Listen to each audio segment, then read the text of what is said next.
Well, it should be YouTube and main page Hunting RX.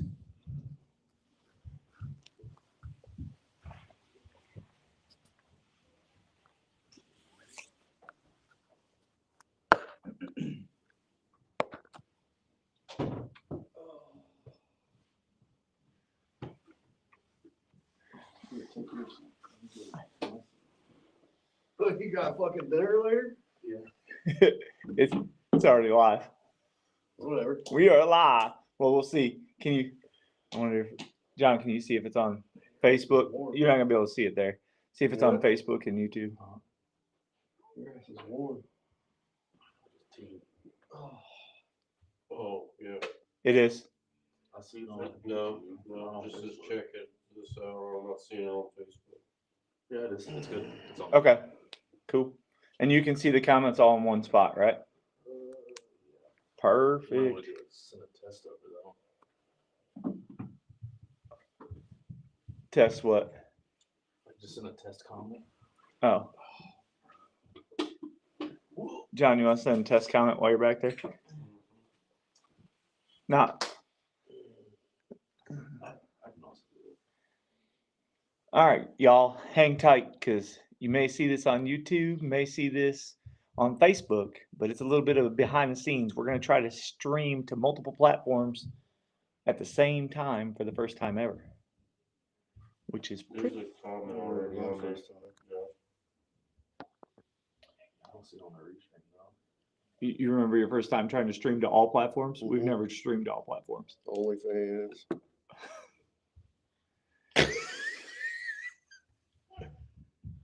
Yeah, I don't see it on the restream now.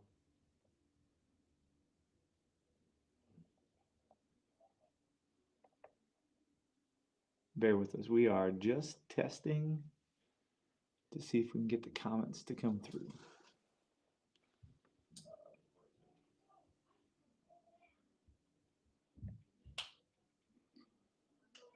And is there any comments showing up over there? On that phone? I don't see them on Facebook through the live. All right. Well, we'll have you do that and we'll go from there. I'll just watch it on YouTube. All right. And there we go. All right, y'all. You guys are going to see the good, better, best. The good is getting ready. It's loud. Yeah, it's always loud. Good, better, best. You guys are going to see us get ready. You're going to see us go live to the home of the average Joe. You will see us get the recording started, and then everything you're seeing, there will be no edits. It's just going to be raw footage. So here we go.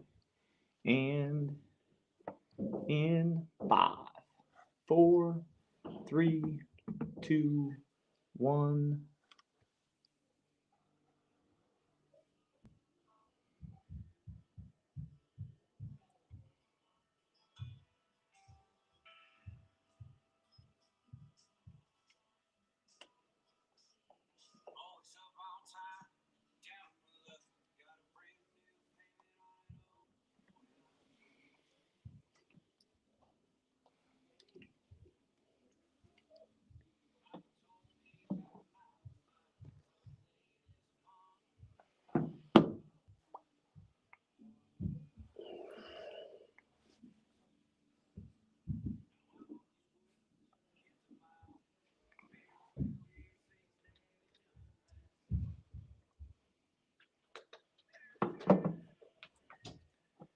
And we're back to the home of the Average Joe podcast. And guys, believe it or not, according to these two, we are on multiple platforms at the same time.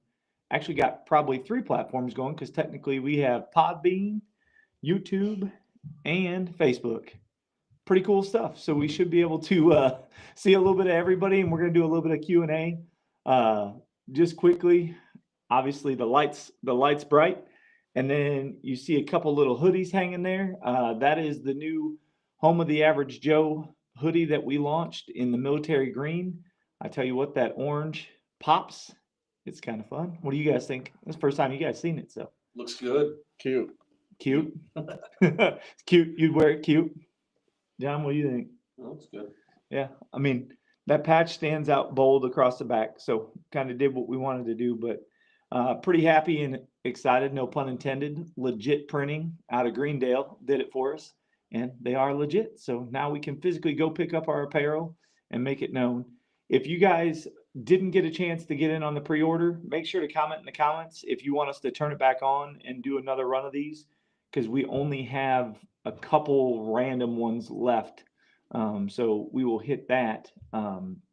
But here in Ohio and in the southern states, it is getting ready for Snowmageddon. So Hey, you were asking for snow. Here it is going out. yeah, well, I mean, hey, if I'm gonna try to hit it tomorrow. Depends on what those roads look like, but I mean, we're gonna get what they say 12 to 18 inches, and you're gonna be plowing in it. We'll Mhm. see. We got a bobcat at work. Josh, are you going in to plow your lot? No. John, you got? I pay people to do that. Yeah, I'm officially at that point. Yeah, no, it's all good. So no, seriously though, 2 weeks left here in Ohio this weekend, next weekend, and that's it. So if Snowmageddon comes, may try to capitalize No, it's on. not if, it's coming. Well, I mean, it hasn't happened yet. Oh, it's coming. He's like, it's coming, and he's got to go. So fine, it'll be what the amount is. Maybe that's the proper. Yeah, they upped it. They upped it to what? We'll see. All right. Well, with that being said, if you're in Ohio or if your season's still open and you're getting snow, you better take advantage of that. So before we tap into anything else, comments across the board on either of those two platforms, or I got nothing on Facebook yet. all right. Nope. I mean, I have comments, but no questions or anything. Okay, perfect. Well, we're glad you guys are tuning in. And like I said, so really, this is the first time we've had the whole group back, right? We haven't had this group back since we are now a 5-peat. We are 5 in a row. Can you believe that? No. No. So, but that's what makes it fun. That's what makes it the average Joe, right? Like we all work, we all have kids, we all have things going on, and so we're just trying to put it in and do that. So, guys, as we continue on with this podcast, these guys are going to watch comments. If you have comments or have questions that you want us to answer, just be sure to put them in the comment section. We got John watching Facebook, and we got Josh watching YouTube. So we will try to get to the comments just as quickly as we see them. Josh, why don't you tell us a little bit about your hunting season and just kind of we haven't had a chance to let you explain it, so let's see what your hunting season is. A lot of sitting, a whole lot of not harvesting. Got to see everybody else harvest something, so I guess that's good. That's a win. That's Right. a win. Honestly, I haven't been out as much as I was last year. Just busy. You Yeah. know, no sports this winter, which is a first, so I thought I'd have more time, but with work, it's actually I've had less time. So it's been tough. Been tough. Yeah. So we had John talk a little bit about those lotteries or drawings. Yeah. How do you like them? I like it. It's hard. I mean, you definitely got to put in the miles. Yeah. Got to get out there and actually look for signs versus already knowing for the most part where the deer are on the properties we've been hunting. So I enjoy it. I really do. I don't mind getting out there, walking around, getting in the woods, playing the wind and things like that. It's frustrating, but that's it. That's the nature of the beast. So what do you think the biggest challenge is on those types of hunts? I would say this year, based off of 2 different property or lotteries that we were in, one was the wind. It was insane. It would blow east, then it would blow west, then it would blow north, then it would blow south, then it would blow up, then it would blow down. So understanding how the wind really blows at that one place we were at. And then this other one we're on right now, I wouldn't say we got set up for failure. It's nothing that the lottery could control, but the outside variables due to deer population in this area, I think has really hindered our hunting based off of what was going on. So if you're familiar with Ohio and Oxford, Ohio, where my university is, do a little bit of research about what the village is doing, then you'd understand. But it's unfortunate. But I mean, it's either way, it's still fun. Yeah. Still have a good time. a bad day is in the, how's that go? A bad day in the woods is better than any good day at work, right? Or is it backwards? I don't know. I don't know. This year maybe it might be backwards, but but either way, you still enjoy it. I mean, I'd rather be out there and not see anything than not be out there than you see everything on the cameras. Right, and then it just So- gets frustrating because you're like, oh yeah, there he was. I could have capitalized on that. What were you chest iron about over there?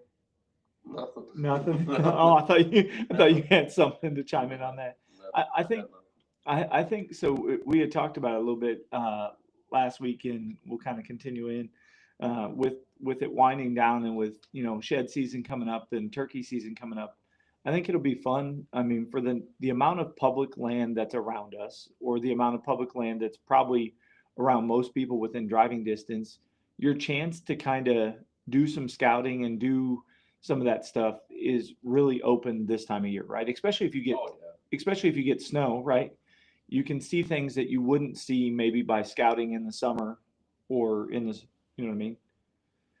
Well, I think another good thing that happens out of these lottery draws too is if you have the opportunity to build a relationship with the person that runs it, that's very beneficial because that could give you access to other things outside of the normal season. And I think John and I are in a situation this year with the people we're working with where maybe we're able to get out in the woods outside of regular season and do some shed hunting where normally you're not allowed to. Yeah. And hopefully, we can take the kids out there too, get them more exposed to what's going on. Yeah. No, I mean, that's just like anything in life, right? Like you don't get to where you're at or any of us are at in our normal everyday job because of the fact that you don't maintain and make new relationships day in and day out. And I think really part of society and part of what the hunting industry as a whole is maybe missing is those relationships, right? It became too much about the big guys and not as much about these average Joes or average gals or whatever. What? Y'all are just as I can't see if there's comments or if there's nothing. But I think it became too much about that and maybe forgot a little bit about the rest of it. Would you agree? Oh, wholeheartedly. Absolutely. Yep. Yeah. Well, I mean, you talked about it. I mean, maybe you didn't have that experience at the ATA with some of the bigger people, right? But you talked to, No, they're all cool. yeah, Scotty Evans and Roger and, a bunch of different people there. But I think in general, maybe even when trying to reach out, like as small as Hunting RX is, right? Reaching out and contacting these companies to try to build a relationship that we know is vitally important into the hunting industry to be able to broaden the horizons that we have as a company. It's very hard to tap into those markets because of the fact that they really want the big names. They want Bomars. They want, the Lee and Tiffany Lakowskis. They want, Hunting Public. They want, those guys, right? But all those guys started down here. Well, I think so. It's kind of off topic because the guy I'm about to mention doesn't do anything in the hunting industry, but there's a guy, Brian Deegan, back in the day, early 2000s, late 90s, Metal Militia, the founder, they call him the General. He released this thing the other day, a group, it's called the General's Army. It's a group of like-minded people, right? So what I'm getting at with that is we all start as a group of like-minded people with the same thought and like goal and sights that we want to achieve, but then a few stray away from that. So you leave a couple guys or groups just kind of hanging back, still trying to do like what you're doing here with, Hunting RX Average Joe. And a couple people veer off, think they're going somewhere, and then it's like, oh, wait, let's get back to our roots. Let's go back to where it all started, you know what I mean? Yeah. Which I think when you get away from that mindset of your roots, where your feet are right now on the ground, that's when you start losing connection with what really matters. Yeah. Average Joe. Right? Yeah, I mean, the working class hunter. That's what matters, right? Yeah, I mean, everybody, unless you were like lucky and fell into just a pot of money when you were born. I mean, everybody has to work to be able to buy the things that they use in this hobby and in this lifestyle. And the almighty dollar today is worth more, right? Like it's you pinch those pennies, you do those things So that way, when you do see something that you believe in, or you see a company that you believe in, you have the opportunity then at that point to maybe try to test it and try to test the water and see what it's all about. Because really, I think that a lot of these companies that became bigger companies, it was because people, your working class and your average Joe and your blue collar workers, they believed in what they had. They believed in the products that they were offering. And I think that, those products propelled those people to the top. Not saying that they ever forgot about it, but they just all of a sudden sometimes get a reality check I mean, or they just continue to grow and continue to buy out companies. And honestly, if that works for them, nothing but the best to them. I mean, like it's not our lifestyle. It's not the hunting RX lifestyle. It's not the average Joe lifestyle. I mean, like we don't have the ability to keep in stock, hundreds of hoodies at a time. That's why we run pre-orders, right? Like, but we try to do things that are different and outside the ordinary, like in our turkey contests and deer contests and that type of stuff, because of the fact that the only way the hunting industry is going to get back to what it was is to be different, right? No, I agree. Anybody could put deer pee in a bottle and sell it, but right, what makes it different? Right. No, I mean, Right? It's the labeling. I just use my own. you just use your own. That's what we talked about the last time. He said That's what, serious. yeah. So I mean, but those things, right? So those tactics and again those tips and tricks and those things maybe change and evolve as your hunting style changes and evolves, right? Like, but yeah, what makes it different? We talked about saddles last week and how John had messaged you about saddles and what made that company different, that you had never heard of them before you went to the ATA, but all of a sudden now that you went and seen, and it's always different when you see it, touch it, feel it, right? And then proof's in the pudding, right? After that, what's the reviews? What's it work like? How's it function? And I think that's really kind of what everything boils down to. I mean, what made you try a company or want to try a company that you never heard of? I mean, just seeing it and being able to mess with it and see, what all their stuff's made about, made of, and, like touch it, feel it, Yeah. all that. It was like, man, this stuff's pretty legit. So Well, and it probably didn't hurt. it's a little different too. And it's nice there too. Cause I mean, if you're in the area, like when the ATA comes, now that it opens to public the last 2 days, I'd go check it out if you're interested in different things. Cause like the saddle stuff, I mean, you had, I don't know, 4 or 5 of the top saddle companies there, so you can compare them all. Yeah. You can sit in them and strap up, so. So not every company had the CEO or the president, right? But the other thing that probably made a difference is actually being able to talk to the people that are behind the company, right? I think that's a whole other long story though. I don't know. Like all those booths and stuff and companies, everybody's got the greatest thing. Well, sure. But and you it's gotta like, all right, yeah, cool. Well, let me check this stuff out. If I have questions, I'm going to ask you, and I just want to know how this works, or whatever. I don't need to hear the whole, oh, this is the greatest metal ever created. Man, just stop. Well, with that, it's no different than with you, right? The last few seasons with your camo, like you've changed it up and mixed it up. I just got new camo, yeah. And then I ask you, well, what's different about it? What do you like about it? And you tell me, I'm like, man, all right, cool. Then I get on the interweb and start looking. Dang. Right. Okay. Well, if Tony likes it, we're similar in some of our, things we like, or hobbies or whatever it might be. Well, maybe I'll try it, You're not a U size though. No, I'm not. Don't worry, I'm not a U size either. But okay, so take that. We'll go camo. How many? You look at all those camo companies that are on the market, right? There's a ton of them. I mean, we originally, I think all of us originally started, but like back in the day when I was a kid, started with some sort of like we have Walmart and Farm Fleet camo, right? Shoot, you start out better than me. Mine was hand-me-down coveralls. Well, I didn't have from the neighbor. but buddy, when my dad wasn't in it before, it was my dad's buddy that got me in. We went to Walmart. My dad's like, I don't, you know what I mean?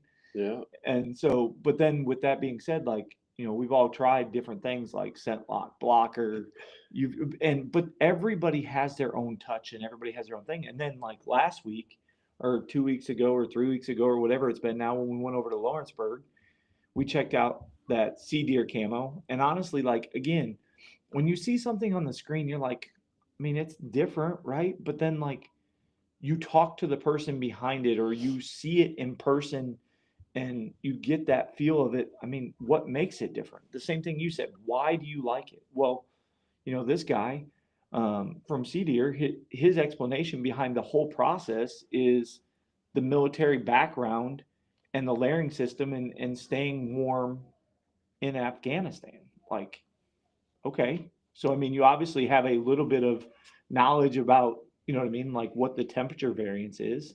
So again, those stories are stories that maybe make you believe in a product, right? Yep.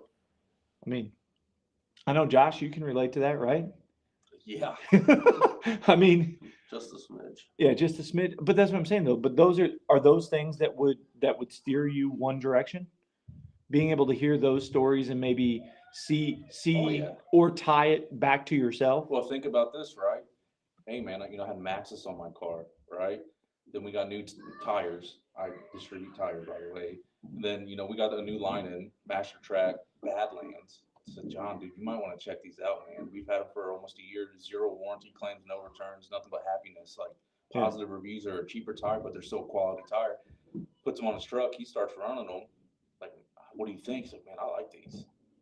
Yeah. All right, well, cool. I'm taking the Maxxis off my wife's Suburban. Now I'm putting some Badlands on her car. Dude, you're right. I like them too, man. And then, is that what you end up going with too? I have Badland ATs on both my truck and the Expedition.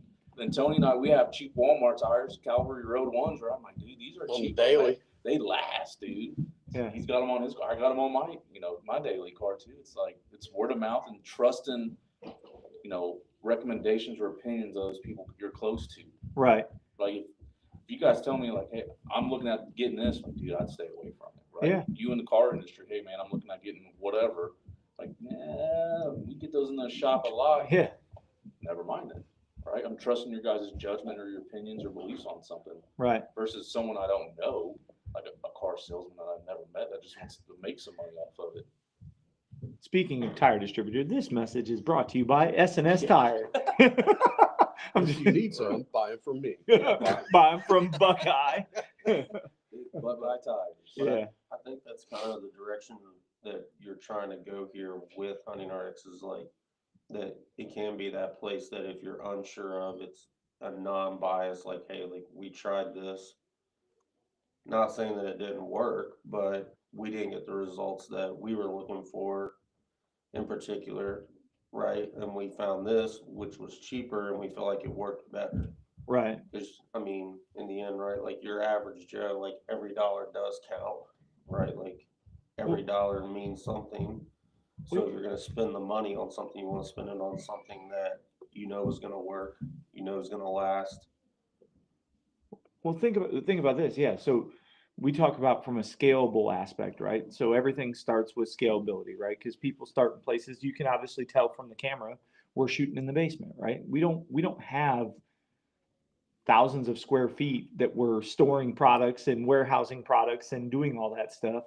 And we don't keep all those products in stock because the overhead and that to do that, something different. So when we're doing products or we're doing these things, everything is based on experiences or based on what people go through or based on recommendations from our field staff, right? Like we have field staff guys that may say, hey, I tried this. I thought it was a pretty good idea.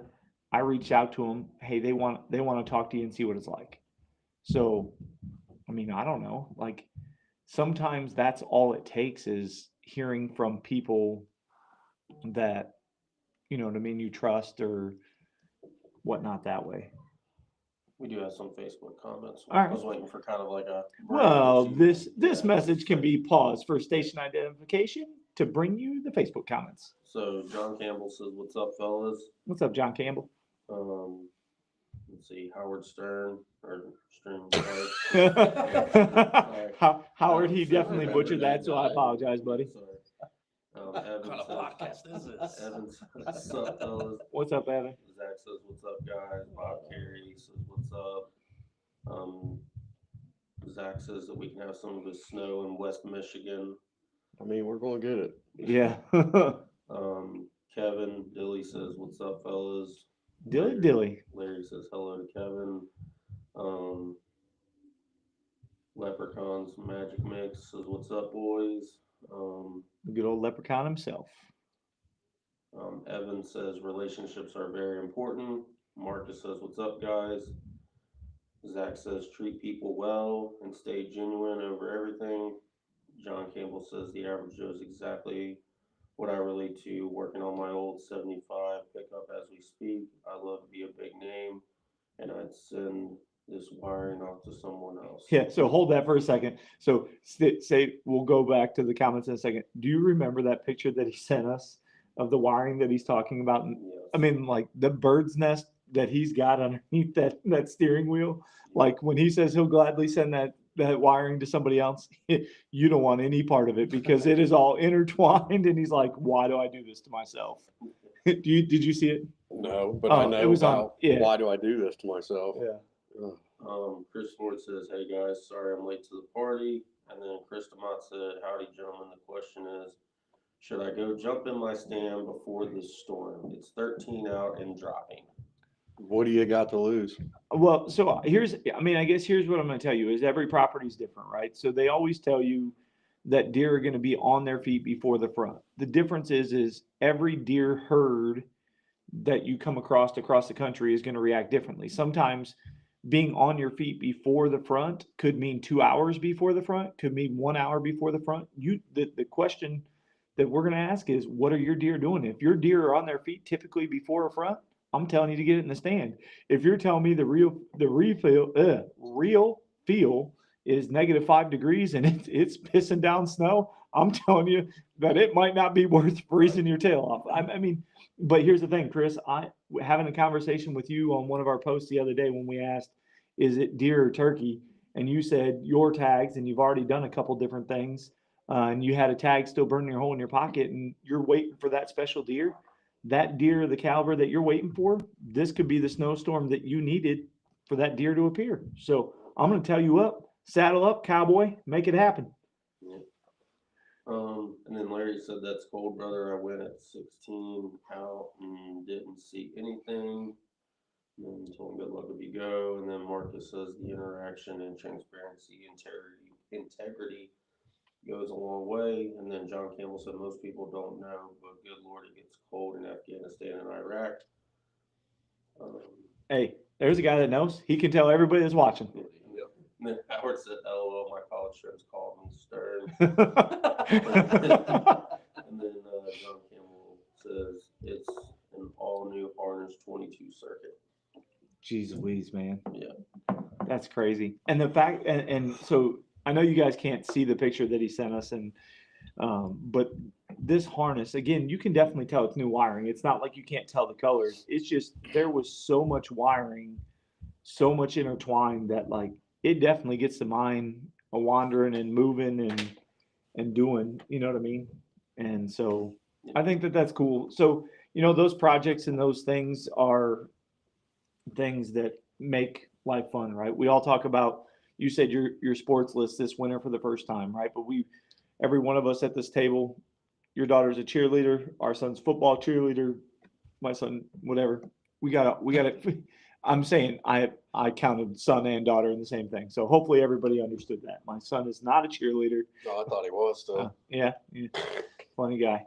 But the reality is that's life, right? Like, and those things are just genuine things that make it even more fun. Like you said, you haven't had the chance to hunt as much as you did last year, having those projects, you know, off the table because you don't have sports, you're not traveling as much, but then work gets in the way. And so I think that that's what we can relate to. We all can relate to, well, work got in the way of us getting in the woods, right? Look at turkey season last year. We talked about it, like we're all jacked to go turkey hunting. Every time you guys called me, oh, I'm working.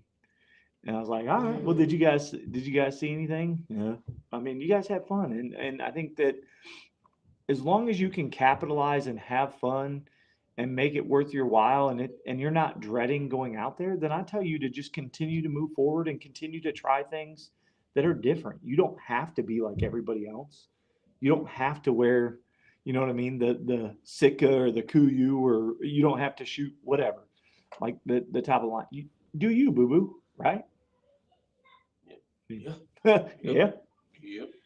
I don't know. So we kind of got down that rabbit hole about brands. I think that was one of the things that they wanted to see. What do you remember some of the topics that people said they wanted to see?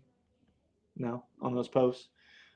We can go back to turkey because I know spring turkey talk was brought up probably 3 or 4 times. And we kind of started to allude on it and then got down this rabbit hole of just like integrity and relationships. Spring turkey season is something that's going to be on us before we know it. And we're going to have the ability to get out there and do the things that we talked about together. But the cool thing about turkey season, and I'm not saying that you can't do this with deer season, but we talked about it. You can take your naps against the logs. Not going to ever let you live that down. Or but you can have a group of you together, right? You can have somebody hitting an owl call or a crow call or whatever, trying to locate while the other ones are listening. Like, you can do that as a group legitimately, much like you would do a deer drive, but you can do it all day, every day turkey hunting.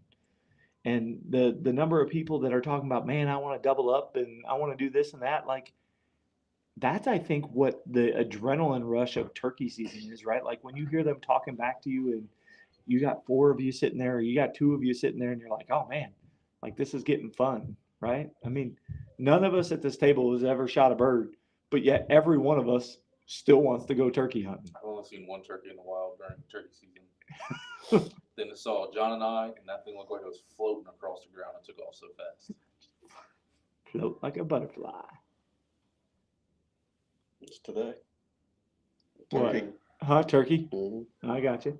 Little beard action. Aaron McCann says, good afternoon, gentlemen. Hope your season was a success. Well, Yeah. yeah. Depends on how you classify success. Again, we're in the woods, so that's successful. Aaron, we hope your season was a success as well, brother. No, I think that the biggest thing going forward, because the next task at hand, not counting the chickens before they hatch, because deer season's till February 1st.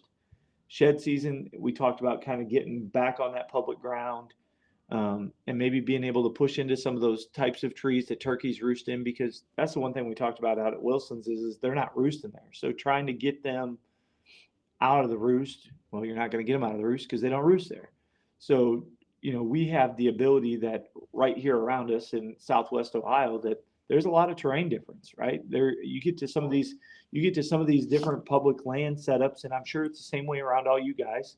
But the terrain is vastly different no matter where you step foot. So it gives us the ability that just because we don't have roosting trees on that property, maybe we can push a mile deep on a public property and find where they're roosting and bust a bird that way. I mean, I think that would be maybe spending shed season, kind of hitting those public land areas that we might want to try to find a roost at.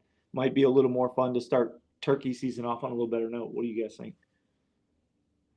Yeah, I mean, I already plan on going out near where I deer hunt in Brown County for turkey, pretty much. So, I mean, that's public land out there, and I've heard good reports out there. What is But Brown? then at Wilson's too, I mean, every year I've had turkey.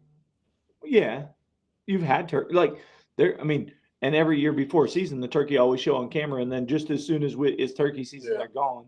But like I'd like to get out to Brown County, go out to that public and roost them, and then call everybody in like, hey, you going tomorrow? Here they yeah. are. So I was gonna say, like that's the thing. If you draw a radius around you, like what would you guys say the max is you're willing to drive to chase turkey? 3 hours. To get up, go, and be in the woods is 3 hours? Dude, it's All right. whatever. We talked a little Literally bit today. at the gym, but I don't care to drive. I don't care. I don't care if it's out of state. He brought up a different state. Like, I'll go. I'll sleep in my car. I don't care. I'll sleep in a trailer, whatever. Yeah. So it doesn't bother me if I can get the time off and stuff and got a group that wants to go here and do X, Y, Z. Let's roll. Roll Tide, right? Yeah, no. Oh, no. No, That's- Come so on so now. hey, so we do this at work because the finance guy is a Alabama fan, and then the owner is a Texas fan. Sounds so- like you work in a hostile work environment. Oh, so them two go at it nonstop. It's either horns down or roll tide or whatever. They're always messing with each other. They But can anyway. both just roll out. Honestly, they both had a great year. Yeah. But anyways, yeah, I'd go. It doesn't matter to me. I'm down to travel, do whatever. Josh? I'm the same. I've had opportunities to go to other states. It's finding the right time. Yeah. Right. What's more important right now is, family first, right? Making sure my kids are in sports. I'm involved in somewhere, at least attending and supporting them, right, and investing in them. Then work, right? That's who pays the bills. Right. So if I can ever find the time, For I'm me, going. work can kick dust. I don't care. Shoot. Not gonna be in. Work can kick the dust. How I many, don't do a manager type of thing. So how many days of PTO you got? A lot. A lot. That's why you can say work can kick the I dust. save them, man. Yeah, we can only roll over so many. So Don't get the rollover any. Lost 70 this year, 70 plus last year. Hours, that is not days. that is not days. Yeah, that's not the case for me. My work's very generous with PTO time. John, how far are you willing to drive? I mean, I'm in the same boat, whatever it takes. I mean, if it depends on the opportunity and who's all going and everything like that. I have zero issues with traveling to hunt. John Campbell says, man, I drive 3 hours to hunt everything, and I've slept in the bed of my truck with a tarp tossed up as a camp. Yeah. I mean, that's pretty legit. He's out west, Montana, I think Montana, and because he was chasing his daughter shot a muley this year, but being out, I mean, big sky country with a tarp in the back of the truck, that'd probably be pretty cool. I think you're going to make more memories like that versus. Oh, That's fun. Yeah. yeah. I mean, shoot, I went, what was that? Rio Grande. So that's close to like West Virginia in Ohio. And me, my dad, and his buddy, we went out. We slept in an old Airstreamer, like those metal things, you Yeah. know? And you couldn't pull it or anything. It was just on the land. There's a big old snake in there too that nobody could find, but we knew it was in there because you could see the sheds of it and Yeah. everything. But dude, that was freaking awesome. Like, No. yeah, well, whatever. I mean, it's a black snake. It's not going to do anything. I was gonna to say, you. as long as you didn't hear no rattle going, No. you're fine. So I mean, that was freaking awesome. I mean, it stormed like crazy and was windy as crap, but just being with the guys and everything, man, it was fun. I don't need any extravagant stay, it's whatever. I'm there for one thing. To unalive something. Hopefully. Yeah. Or the memories, right? Yeah. Or the camaraderie, which again ultimately boils down to those relationships. So here's my opinion on the camaraderie with hunting, right? Coming from a military background, almost 8.5 years active duty, right? I know I've told John this numerous times and some of my employees, is when you separate from the military, at least for me and people I've talked to, it's the biggest thing you miss is the camaraderie. You miss that, right? And a lot of the memories you make in the military aren't during the best of times. It's when you have your group with you close, pardon my language, shit's hitting the fan usually, or something's going on out in the field doing a training exercise or whatever where it's crappy out. Yeah. That's when you make the most memories. Right. And hunting with a close group of friends, that's when, like, for me, that's the closest thing to the camaraderie I've ever gotten since being out of the military. I've taken a lot of value in that because, I miss it all the time, being with the troops, with my team or squad or platoon or whatever it is. Yeah. Out in the thick of it, crappy stuff, right? But when you're with the boys here, like, what are we doing this year? How are we going to do it? Like, I'm down. If we got to buy a tent or throw a tarp up in the back of a pickup truck, sign me up. Yeah. It might suck, but you're going to make more memories embracing the suck, as we like to say in the military, versus, in a nice log cabin. Yeah.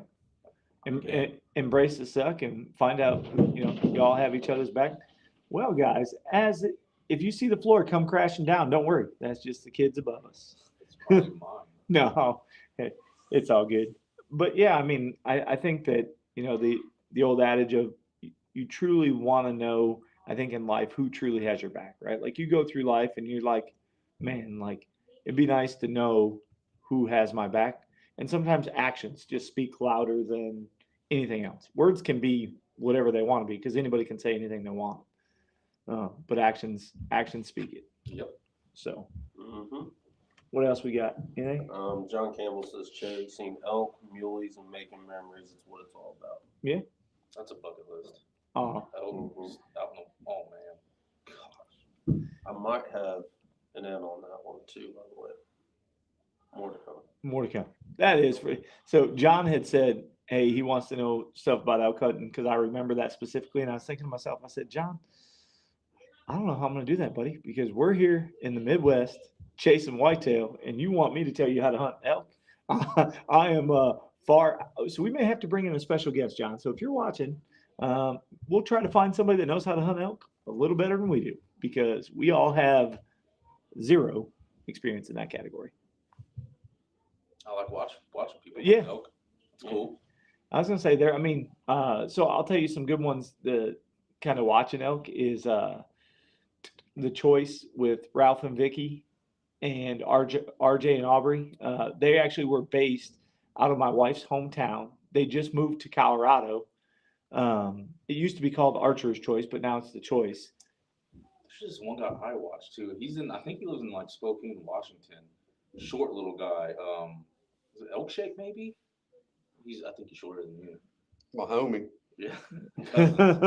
But like he does it like on his own a lot too. Kind of like, I mean, obviously he probably has more, the better end of things versus some of us. But the way he does it too, he packs up his dirt bike in the back of his truck and he goes. Yeah. He travels all around, just him.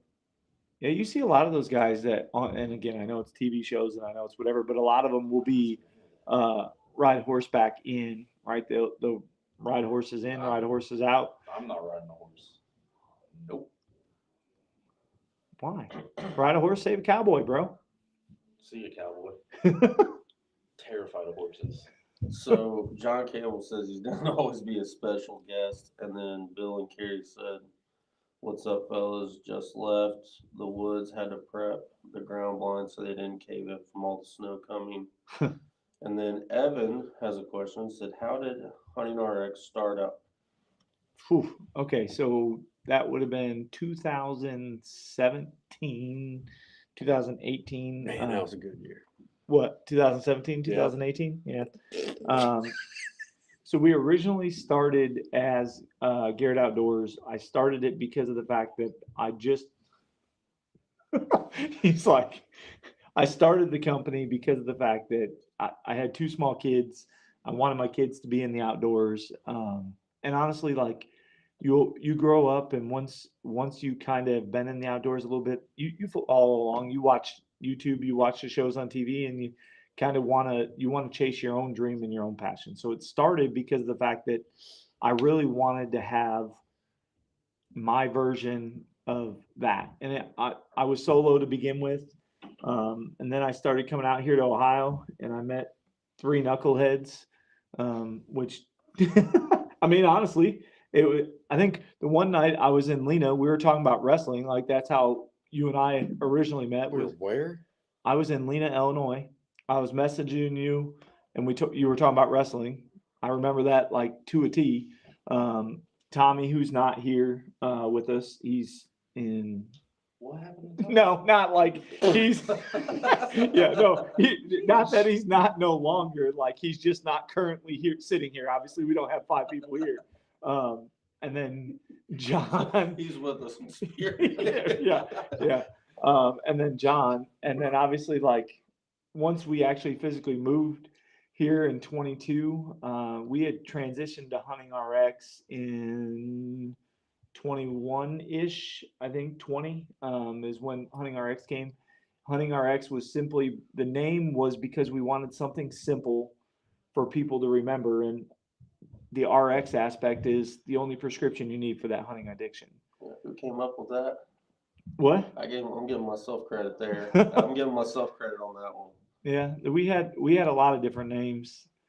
There was a lot. There was a lot of different names that we threw out and a lot of different things. But really, the reality is when we all said Hunting RX, like we all laughed at each other in that group message. Like, there's no way this is available because it's so stupid simple that somebody has already taken it, because it's one of the biggest catchphrases, hunting, right? And then everything is RX, right? Like there's a bunch of different RXs out there. So we're like, there's no way this is available. If it is, it's like some weird, not .com, not .net. You know what I mean? Like it's some weird thing that you've never heard of. And .com was available, .net was available. So we transitioned to that, and then really we moved out here. We started the podcast. We've now done, I think it's 27 or 28 episodes, including this one, with 5 in a row. We had, when I looked today, actually before the podcast, was over 2,800 downloads. But really, when we started doing this about 8 episodes ago, is when we came up with the identity of Home for the Average Joe. And that's really kind of the last push for everything is our Average Joe deer contest, our Average Joe turkey contest, the Home for the Average Joe podcast. And so it was all really brought to light because, again, we enjoy getting around and doing this type of stuff. Like we'll all send a text and joking, like this guy said he wasn't going to be here, so that's why I would have waited a minute and been late and just said, hey, he'll be here in a minute. But he showed up, and it's always fun. Like we razz each other, we have a good time, and I guess that's really. I mean, did I miss it? I mean, that's kind of like the short spiel of how Garrett Outdoors Hunting RX interblended. Yep. So Nathan Linkster says howdy. He says Kane passed his hunter safety course again, and I did too. yeah. So Lankster called me and goes, man, I got to take that hunter safety course again. I said, bro, you've been hunting for how many years? Why do you got to take it again? He goes, I don't know where it's at. And you need your hunter safety card number for whatever, one of these turkey hunts or something. He's like, and I don't have the number. So he said, looks like I get to take the class again. And he's like, well, Kane's got to take it anyway. So, because in Illinois, just like here, you can do an apprentice license as long as you're hunting with an adult. But obviously there's times that you don't want to hunt with an adult. So when you're a kid, you know, I have a question then for the group and anybody watching. At what age, or what does it take if you have a child that's into hunting, for you as the parent, like feel comfortable to let them go out to the stand on their own and take care of business the way they need to take care of it? Depends on the kid. Yeah, I think. So what are you looking for? You know what I mean? So for me personally, like just like thinking of hunter, right? Maturity level as far as like what they can handle, right? Like do they, because they're gonna at that age they're probably gonna be shooting a crossbow. They're not gonna be shooting a compound. Can he safely either get into the blind and get it set up himself? So for me, it's going to be safety, maturity level, and comfort level of the kid, right? Like, is he going to be scared out of his wits' ends when it gets dark? Because they all can say they're not scared of the dark in a house, but when you get out in the woods, It is different. yeah, when you get out in the woods and all of a sudden you got coyotes howling that like are not far from you, like how is that kid going to react, right? Or if they do happen to hunt a tree stand, you know, that's the other aspect. It's not only what age do you feel comfort with them in just a ground blind, do you feel comfort with them in a tree stand?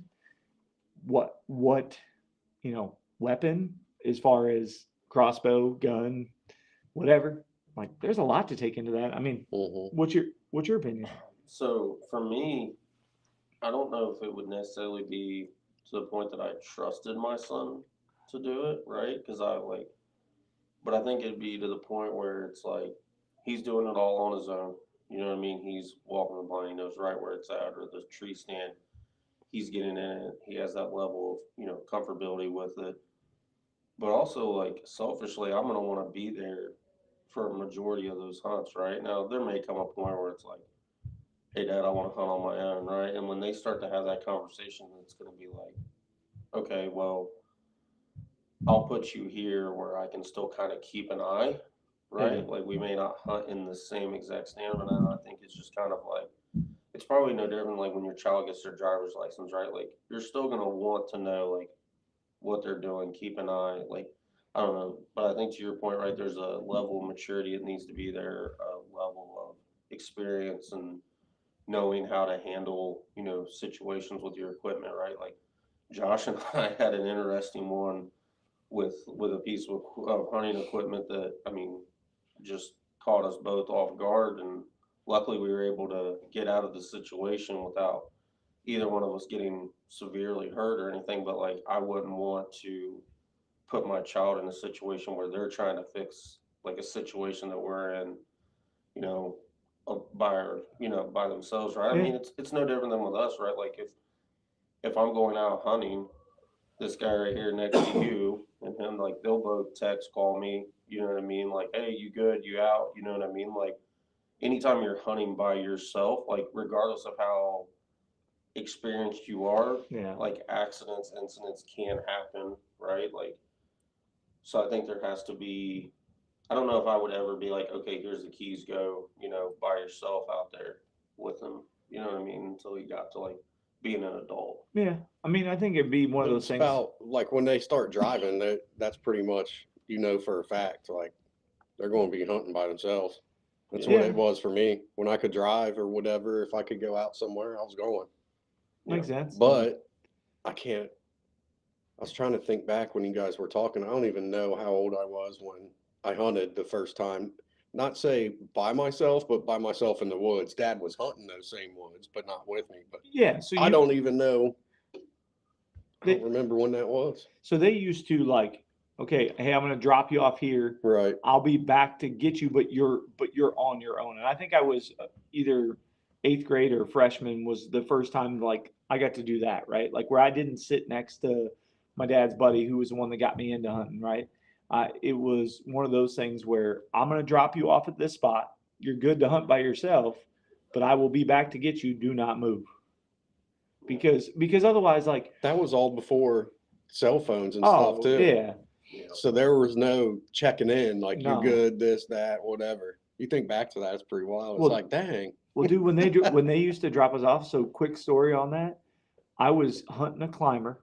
I climbed a birch tree.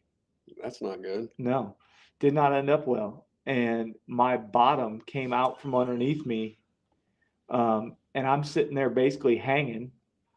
And my dad and my dad's buddy happened to be sitting there because they waited till I got up. My harness was on. So, like, I didn't fall, thank goodness.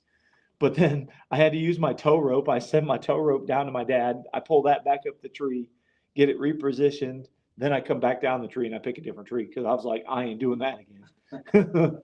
But I also think it depends too, right? Like we're talking about like deer hunting, right? Like I remember going like coon hunting with my grandpa when I was young and I was Jake's age, and he's like, "You're gonna go in there and get the dog." I'm like, "Aren't you going with me?" And he's like, "No. Here's your radio. Go in there, get the dog, shoot the coon, and bring it out." And I was like, I mean, I was scared to death. I'm not Yeah. even gonna lie. Like, I mean, you're doing all of your hunting in the dark, and it scared me to death to do that. And once you do it a handful of times, you're just comfortable with it. So when I started deer hunting, I mean, I only went by myself. Yeah. No, that makes sense. Josh, what about you? I mean, when I don't know. Just because, so Leland, he's more interested in hunting. So I took him a few months ago for the first time, and he actually shot a rifle for the first time. And obviously he was nervous, right? And as soon as he sent one down range, he was hooked. Yeah. And he shows more interest in hunting and versus Jackson, my middle son. But I don't know. He doesn't go enough. I would have to be with him on several hunts, like a bunch, almost a full season with him every single time he went Yeah. out. Because you want to have confidence, right? That the kid knows what they're going to do. right. And now Leland, he's super coachable. He retains information, and he's an active listener. So I know he would get it and get it quick. Yeah. But I also don't want him to be out there and not be confident in his abilities. And to me, that would kind of be the deciding factor. Like, are Makes you sense. confident in your decision-making abilities? But the thing is too, like it always circles back for me to look, if your kid's into hunting and stuff, guess what? Until they hit 16, 9 You're times with out of them. 10, you're going to be hunting with them.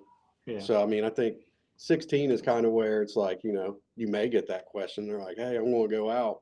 And I don't care if you can, Dad, but I'm going, Yeah. But I think by then, if you have a kid that's been in it for a little while, you know as a parent, like, yeah, they're good, but you're Yeah. still going to worry. I mean, shoot, my dad still worries when he knows I'm out hunting. If I don't text him Right. that I'm out of the woods or whatever, he'll shoot me a text. He's like, so like, we good? Oh, shoot, yeah, we're Yeah. good. Because that's the thing too, Yeah. there's a spot where I hunt, it's an hour away. If I'm hanging from a tree, an hour away from anybody. Right. So, And there's a lot of times where Tony will be hunting and I may not be able to make it out to hunt with him, but I'll still drive up to the property, make sure he gets out and, sit there, talk to him for a few and then, or Josh, and just make sure that they're good, right? Like there's always that level of anything can happen, right? The most experienced hunters still accidents happen, right? well, I mean, it could be something simple. You could just be walking out of the woods and break an ankle.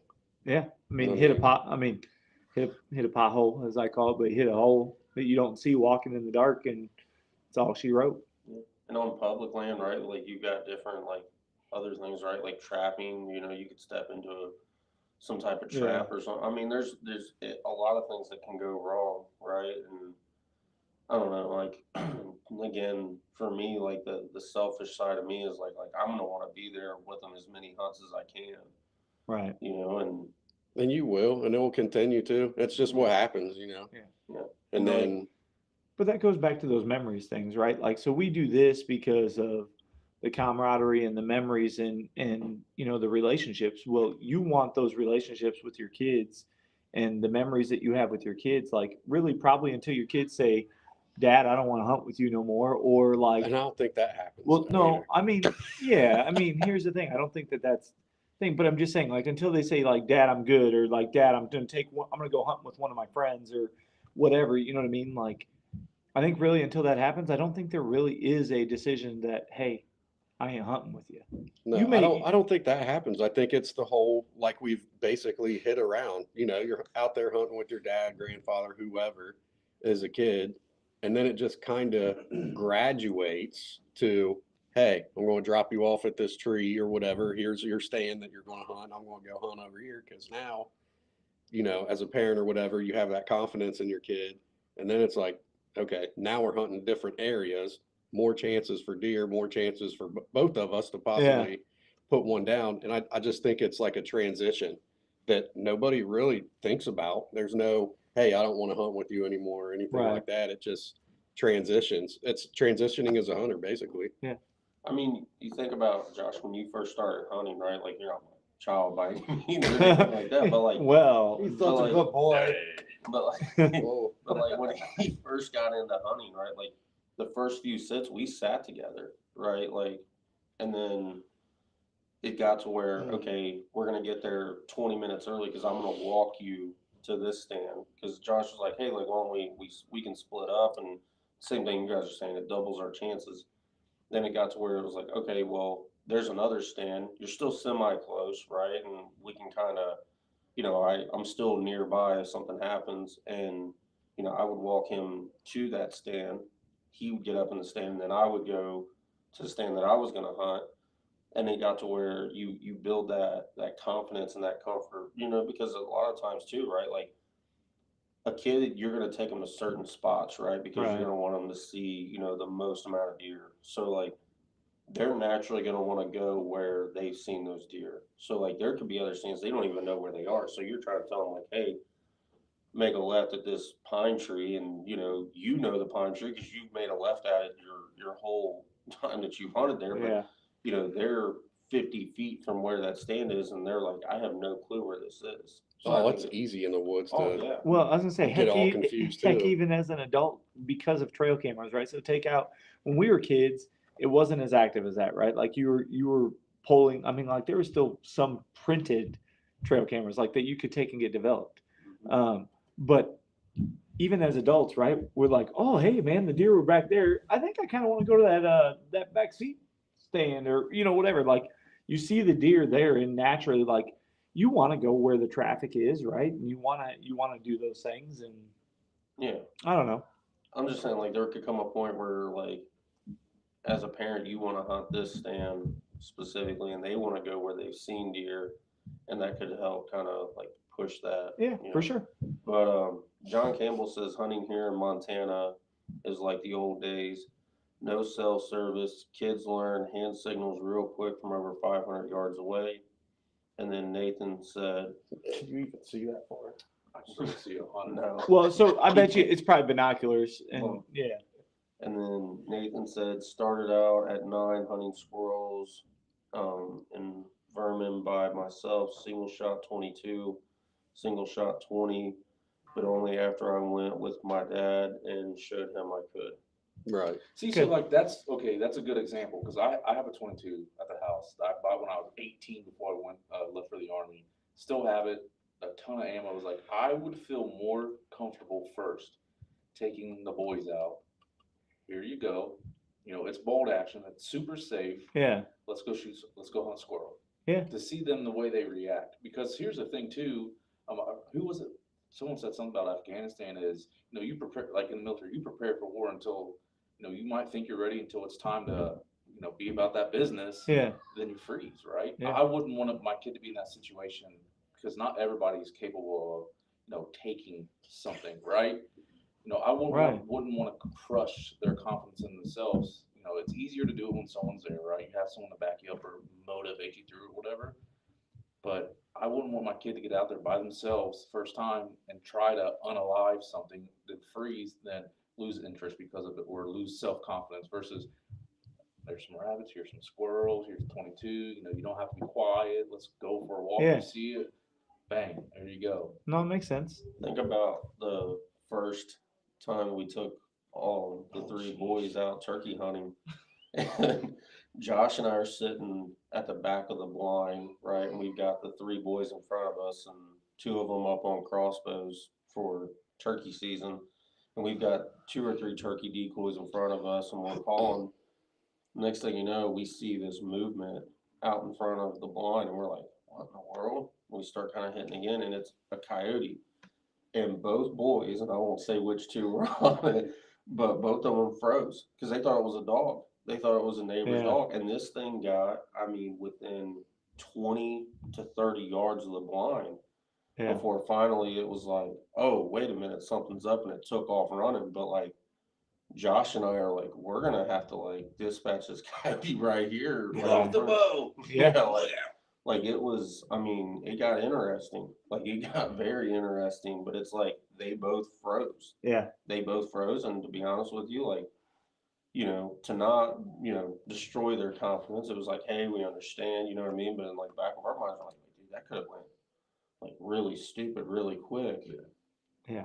That's interesting. That was hilarious. Yeah. I think we're done after that. Where we go, Frisch's for Yeah, Yeah. we took them to Frisch's. Now you wouldn't go there now though.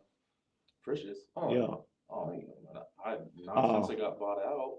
Everything tastes different. Oh no, that's what I'm saying. I'm not a Frisch's fan since like their buffet's not the same. They Nope. ain't nothing the same. We got any more? No, No. that's it. Okay.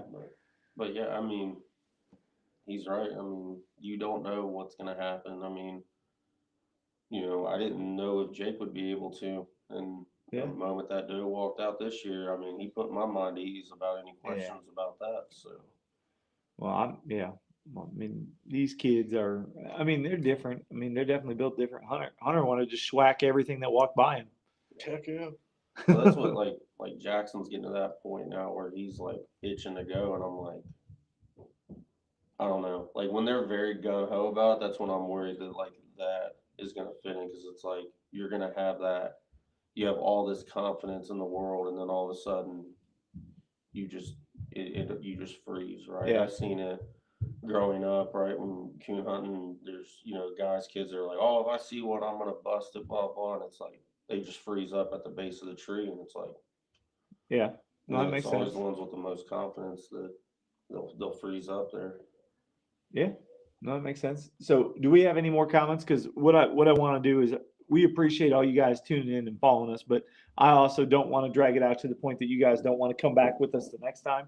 We have been at this for about an hour, so I got there's a little timer, so it's pretty cool. I mean, you can get lost in the time with what we're doing. So, is there any more comments? No. All right. With that, we will end the way we always do. We'll do our weekly roundup. So, Josh, we're going to start with you, and then we'll go to Mr. T-Bone. What do you want to leave the audience with for your weekly roundup? Praise Hill, praise Dale, be like Biff. Oh, that's awesome. Amen. Nah, What's that How do from, you follow Tony? that up? oh, Cletus, man. Farland. He's awesome. Yeah, if you're still out there hunting, if you're in Ohio or whatever, try to get out there. He's, what is it, last couple weekends? Yeah, so you got this weekend and next weekend, Yeah. February 1st. Try to get it done. I don't know. Tomorrow may be interesting if people are trying to get out. But you know, try to get it done. If not, whatever. There's next year. Get ready. You are, like I said every time, I'm ready for turkey season. So Yeah, turkey season's coming. John? Just be safe. Be I mean, safe. that's the biggest thing, right? Like we got some weather going in. I know there's been a couple guys that have been on there saying that they're thinking about going out. And if you are, just be safe. You know, what I mean, everything's gonna get more slick and crazy things happen. Just Yeah. be safe if you're being out there, and you know, yeah, that's all I really got. Cool. Well, with that, guys, we're gonna, like I said, we're gonna wrap this week up. But be sure, if you want to see any of the stuff that we're talking about, like the Average Joe hoodies, or if you want to catch up on our YouTube or our podcast, visit www.huntingrx.com. All that's on there. You can click on all that. You can send, if you got any hero shots that you want us to post up to the main page, send that to info@huntingrx.com.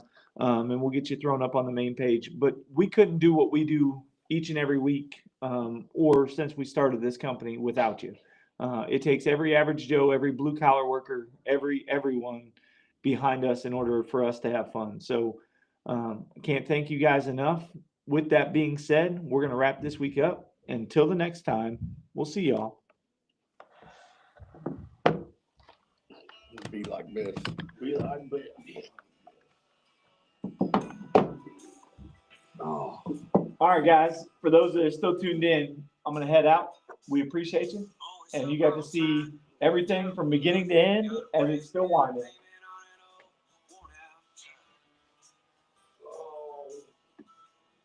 Be like Biff. Be like Biff. Oh yeah.